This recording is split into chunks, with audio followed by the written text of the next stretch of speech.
This is video CA5, Social Studies.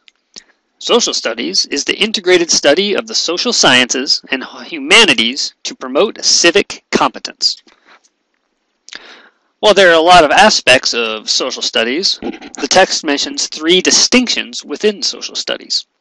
The first is to again promote civil competence.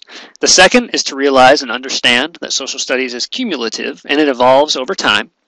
And the third is that it is integrated. We're not talking about only history, we're talking about history, geography, psychology, sociology, anthropology. It's a mixed bag of subjects.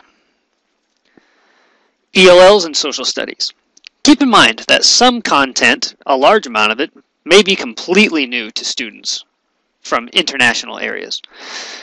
Historical and geography type psychology, anthropology topics are often abstract and language dependent. They're going to be exposed to new vocabulary, slang, things a lot of English speaking students take for granted.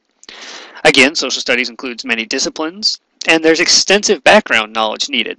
Whether it's a date or people, time, place, there's a lot going on. And history is in fact linear, and that is also important to consider.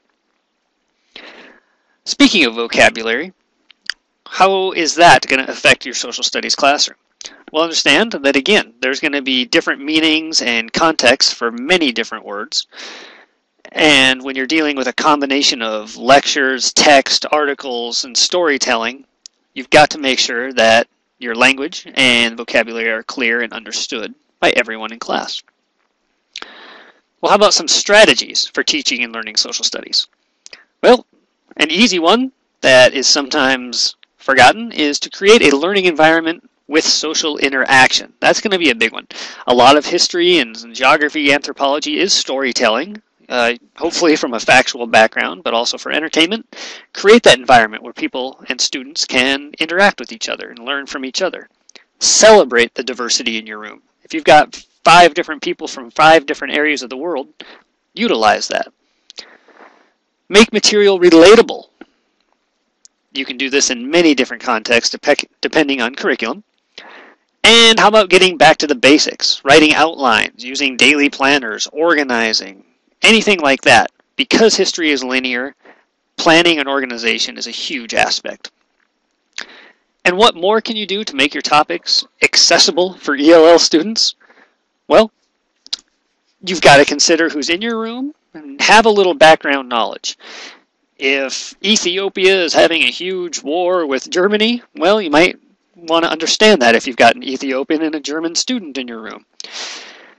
Understand and respect the cultures and the diversity in your room. Understand that if you're teaching about World War II and Pearl Harbor attack and you've got 3 Japanese students, how might their background and history affect what they're going to learn in this class? Again, it's about respecting and understanding who's in your room and who this is affecting. As always, understand your audience. So, what do you understand? Test yourself.